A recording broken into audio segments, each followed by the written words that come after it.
AB 84, a bill that I think was sponsored by Karl Marx, because it seems to want to take your children's schooling from the time that they can't be cared for by their mom right into the state. So I believe we need to not go with this bill because we need opportunities for different children to have different schooling, as you guys preach an awful lot of, but this gives the parent a little more control on what goes on in the classroom with them. Having the flexibility to go to a different school, a school of their choice, and having money follow them, that would actually encourage thinkers instead of robots. So please go against this bill. Thank you. Thank you. Just for the public to know that we are probably going to discuss that later on during the meeting, and we did send a resolution to the author in opposition of that bill. Couple things happening across the nation. Senator Steve Toth in Texas was able to amend SB 12, which addresses the social transitioning of students in public schools, and that actually passed. So in Texas, it is now illegal to socially transition a child in school.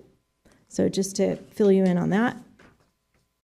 And then on June 2nd, the U.S. Department of Justice Civil Rights Division issued a letter declaring CIF, which is the California Interscholastic Federation, bylaw 300D, unconstitutional. And that bylaw forced schools to allow biological males to compete in girls' sports and access private spaces. But the DOJ made it clear this policy would deprive girls of athletic opportunities and benefits based solely on their biological sex. So districts are now legally liable if they implement this bylaw because it is unconstitutional.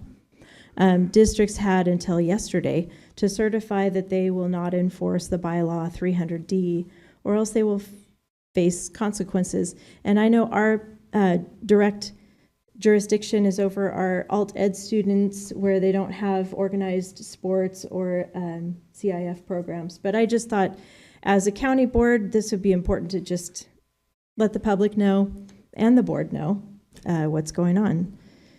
Let's see, Atascadero Unified School District made a public statement in support of the DOJ's letter opposing CIF bylaw 300D. And Sonia Shaw, the president of Chino Valley Unified School District, made a public statement as well, and she brought a resolution to the board about Title IX, and it passed at her district. So I'll just read this to you. I'm bringing this to you to keep us informed of what's going on, especially in the state of California. I know I mentioned other states too, because I feel like things are going to come closer to California. We live in a very unique state. But as a county board, I feel like this is a good thing to be aware of for each other. So the intent of Title IX has always been to provide equal opportunities for girls and women, protecting them from discrimination and ensuring fairness in education and athletics. On January 20th, 2025, the President of the United States issued an executive order titled Defending Women from Gender Ideology, Extremism, and Restoring Biological Truth to the Federal Government. And it was directing all federal agencies to recognize sex as an immutable biological reality and rejecting policies that replace sex with subjective self-identification. And whereas the U.S. Department of Education has declared June as Title IX month, highlighting the importance of protecting women's and girls' rights and returning to the original intent of Title IX. Now, therefore, be it resolved that Chino Valley officially recognizes June as Title IX month. Be it further resolved that the district rejects the insertion of gender identity ideology into Title IX interpretations that undermine the rights, opportunities, privacy, and safety of biological girls. Be it further resolved that this district supports and aligns with the federal executive order restoring biological truth to education and will review its own policies, programs, and facilities to ensure consistency with these legal and scientific standards. Be it finally resolved that Chino Valley remains committed to defending parental rights, student safety, and the integrity of girls' education and sports, and will continue to lead boldly in rejecting political and ideological agendas that place children at risk. And that was on June 5th, 2025. So just to inform you, that's Chino Valley has taken the lead on a lot of these issues, just so that we're aware of what's happening in the state of California. And I also want to say one more thing about the political climate right now. I know it's a bit intense. I kept thinking, what adjective can I use to describe the climate right now? It's intense. Our president is changing several policies and laws, even the interpretation of the United States Constitution back to its original intent. These changes will affect our state, our county, and local schools. He is bringing us back to the fundamental truths that our country was originally established on. As you know, our governor has opposite views than our president. These issues that I'm bringing up to this board are simply to inform you of the facts. I believe it's important for us to pay attention to the laws that affect all students in California, and the fact that we will eventually, as a board, need to take a clear stand on what we believe is best for our students in Kern County. It is vital that we stay informed about what other counties are doing and how we will respond. And I am thankful and counting on Dr. Mendeborough, the KCSOS staff, and legal counsel, as they are required by law to comply with these changes to help us navigate through this process. So I just put my thoughts down and thought I'd read it to you. That's where I stand on this. Thank you. I do believe that Title IX is going to come down to a showdown between our governor and the schools. I would expect some lawsuits to happen on that. And Yeah, I think. so we need to be prepared, although it doesn't affect us per se here, but it will affect a lot of our schools in Kern County. I wanted to update everyone in regards to AB 84. AB 84 was a resolution that we had sent up to the author. This board took action to oppose AB 84. AB 84 has changed from the original that we all looked at to what was in front of the governor now. We aren't sure if the governor will actually sign it at the end of the day because there was a 25 no votes from both parties. And this was extremely rare to see because usually they don't have any cross-party no's. So it'd be interesting if the governor actually approves this. This is in regards to school accountability of charter schools. Before it was passed out of assembly, several key amendments were, and I'll send this to you so you don't have to take rapid notes. Abby wrote this down for me. She had to go to a school district to cover for another attorney who was out today, so that's why she's not here. One thing that they took out, several key amendments. One is that they reinstated the existing funding determination process for all charter school proposals for non-classroom based charters. They also reinstated the existing oversight fees that were removed from the proposal. They also deleted the requirement, and this is where a lot of charters were hung up, deleted the requirement for charter administrators and PPS providers to hold a credential. This amendment reverts to current law by deleting this requirement so they can bring in additional staffing as needed and then have to be credentialed. But mostly they're credentialed anyway. Correct? They're mostly credentialed anyway, but in rare circumstances or depending on what the program was or what they were providing services, they did not require a credential, and this would have limited their process immensely. So this was deleted. They also are managing the financial and compliance audits. They are expanding audit requirements to include charter schools and joint powers authorities. They're setting stricter deadlines and investigation procedures for late audits. They're imposing new qualifications and training requirements for auditors, enhancing audit content, and requiring auditors to consult with charter school authorizers prior to their audits. They're mandating authorizers to verify attendance data and finances, particularly for non-classroom-based charter schools. That's where throughout the state we're seeing the biggest issues are the non-charter. That's why this whole thing came to be, because those are charters that do not require students to be in a classroom setting. Does that include homeschools? Homeschools are non-classroom based, but they do come to school, so there is a quasi involvement there, but they're considered a non-classroom charter Okay. as well. Charter school accounting and governance funds, they're required to use the same financial reporting forms as school districts, which is a huge change because prior, as we've been going through, they are not, and so it's going to align. Impose new contract approval and procurement requirements for charters, and it revises their ADA reporting standards. That has been different. They are removing the exemption for charter schools for credential misassignment monitoring. They're requiring charter school teachers to hold appropriate credentials at this point in time. Independent study programs are going to apply to stricter rules on attendance to staff ratios and prohibited funding practices. They're prohibiting LEAs from offering discretionary parent funds for enrichment activities. Establishing new funding determination criteria based on in-person instructional time. Defines virtual charter schools as those providing less than 20% of in-person instruction. Requires the CDE and FCMET to both submit a report by January 1 of 2030 on integrating the state's CalPAD system with ADA apportionment systems to improve accuracy and transparency, which they have not been utilizing at this point. Establishing a new office within the California Department of Education appointed by the governor, and this person will conduct audits and investigation into fraud, abuse, and inefficiencies within LEAs and the CDE as it regards the charters. So they made some significant changes over time, and so we'll see where it goes, or if it will just not be signed and charter finances and accountability will stay as is. Doesn't it go to the Senate? It's going out to the Senate, yes. Yes. So unless governor Yeah. signs it beforehand? Yeah. Correct. Okay. So this was an amendment to. This was the amendment that was from the original.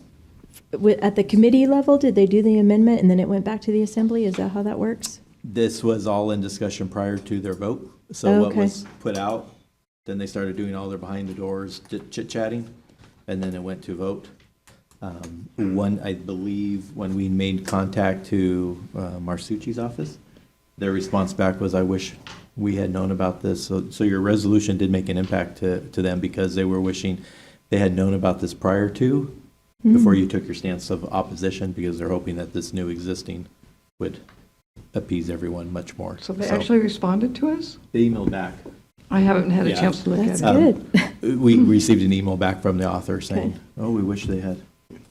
So Are do those talking points? We're going that to send I these to you. can- Great, thank you. And is Valley Oaks a non-classroom charter? Yes, they're considered a non-classroom because they don't Okay. meet 5 days a week. Right, yeah, that makes sense. And then I didn't catch if they're cutting funds. You said they're cutting funds from the state to these charters. Did it talk about that? No, Because I heard something about that. no, No? they're not cutting Okay. funds from the state. And the credential, what you were talking about earlier, about Credential teachers? requiring a credential, you mentioned it two places.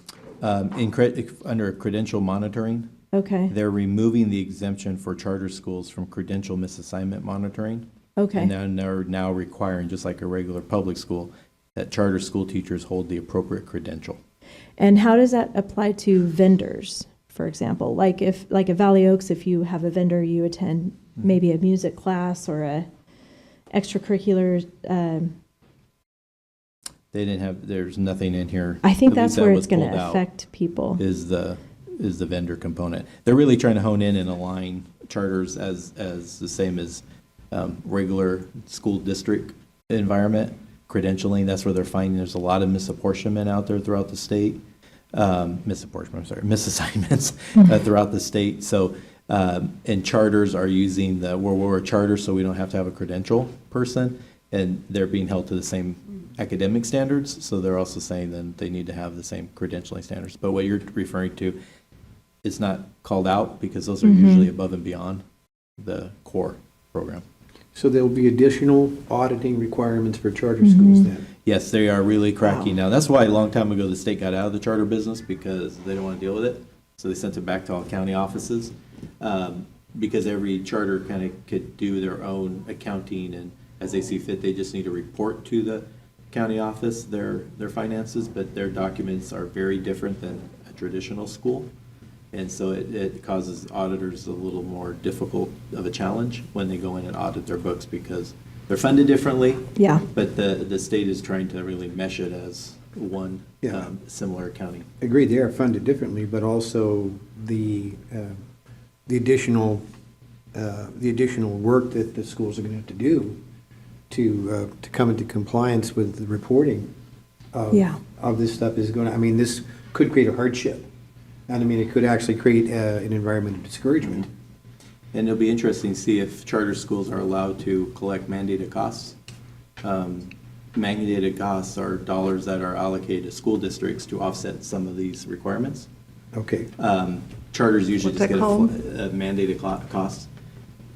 Charters usually just get a flat funding, and that's it. So they have to do everything within that funding mechanism. So we're going to see, if this does pass, we'll see some things that are starting to morph even more so. But some of the things that were already there were removed, now are getting put back. So our resolution actually made some headway. Do we need to amend that and resend it, or? No, because we'll see what happens with this. But yeah, they, I can't remember exactly the language, but they responded back saying, oh, wish we had known about this prior to, because I think because they knew this was going to be changing somewhat. So, Okay. but they read it, and it made a difference up there for at least the author. Good to Well, know. Good to know. That is good to know. I forgot to ask you, it's a separate question. I wanted to mention that the Trump administration announced that they pulled about $4 billion in federal funding for the high-speed rail project. Does that affect Valley Oaks in their move? Because I know they were moving only because of that. No, they were moving for two reasons. One was, well, the high-speed train enhance their move, but there's a lot of there's a lot of things that they would have to, infrastructure to get the campus up, and safety. There's a lot of factors that they've been talking about with the office for quite some time, and then when they heard about the train, that's what this was like. Okay. Okay, we need out. So Okay, so either they'll way, continue to move? Yeah. And they're moving fall of '26, is that correct? Summer of '26. So Summer they'll of open the 26. Fall of '26. Okay, thank you. So as the school starts getting the work done, you can take it out there to see it. I would sure wish we could keep at least a portion of that open for the egg part. I love the egg over Yeah, there. will there be there won't be an ag farm at the new site? No, there's nothing at the new site working There with, will be an ag component, but it'll be structured off campus. yeah, it'll be structured off campus. So Is it with we don't know Colin? where that'll be located yet? Are we doing what column? That's a possibility, Yeah. yes. Location of the column. Okay, so that will still be available somewhat. That's good news. Ag program, yes. Oh, that's good news. I'm sure Julie loves that as well. What a partnership with And then once we know Bakersfield what College. happens with the whole high-speed rail, then we'll go from there. But yeah, but for the site itself, there's a lot of upgrades and stuff that are needed to. So that's a kind of a summary for AB 84. Is there any other questions or specifics that you would like us to look at? We'll see. I spoke with Carlos this afternoon, Carlos Rojas, and he said he wasn't sure, but he's never seen something like this get cross-party no's. Usually it's Yeah. very heavy, one's white and the other. So that usually, Let's hear Shakes. it for parents that are speaking up. yeah. So they're hearing from a lot, and like I said, with the email we received back, they thanked. They were very, I think it made an impact. Thank you. Anything other else, tr- Dr. Mandelbrot? Oh, sorry. The other, Go oh, ahead. Go ahead. the other charter schools under KCSOS are not non-classroom? They're all classroom-based. They're They all, report it's every just day. Valley Oaks? Yeah, they report every day. Maricopa has a non-charter, non-classroom-based charter throughout the state. They have over 6,000 ADA Wow. or more now. Yeah, the whole district itself is about 200 students, but they have a charter that's over 6,000. It's made up of a conglomerate of others, and that's some of what this, not because of Maricopa, just Yeah. because of the basics of that. You have students who, Did that high school close down? no, it's still open. Okay. This is hard to prove attendance in a non-classroom-based charter. Valley Oaks is different. Why I say that is because they're required to attend school, come to the classroom for events and activities, so we can prove that there actually is a real student who is enrolled. Oh, so Whereas there's a a lot of way. these that's a way around non-class it. Okay. charters is just, you have a name, and that's about it, that you submit to the state, and then they fund them. Right, right. So hopefully it won't affect Valley Oaks. No, it won't affect, no. Valley Oaks is run very similar to a traditional public Yes. charter. It's such a great charter. Yeah, how they do it, it's a very unique one. There's other non-classroom-based charters that do not operate at all in that manner. When we describe Valley Oaks, they're like, well, that's a classroom-based. I was like, no, it's technically not, but we run it like that. And the auditors, everybody, it's the same, That's good to held to know. the same standards as a traditional charter. I was here when we said yes to Valley Oaks, and at that time, they wanted to send it to the state because it was so new. And I said, look, if we don't monitor it, the state will, so it's better if we do. And we were able to get that approved, and I was so thankful for that because it's such a great program. Yeah, they just sent all the charters back to us anyway, so. And they did, so it worked out wonderfully for the students here in Kern County. And we've been known statewide for that school, so it's been quite impressive. I do have one comment. If the riots come up here, well, you know, and they get bad, are the schools on lockdown? You know, do we have any contingency? Fortunately, most of the schools are out for a summer session. They do have summer school that's being operated. They do have lockdown plans and programs in place if there was such a need. We have not been told of anything or have heard of anything. We have some type of protest coming Saturday here in Kern County, but it's not supposed to be a huge one at scale. Typically, we don't get to the scale like we see LA. down south, but our schools they network and talk if there's any Okay. issues that would put them in that predicament. Thank you.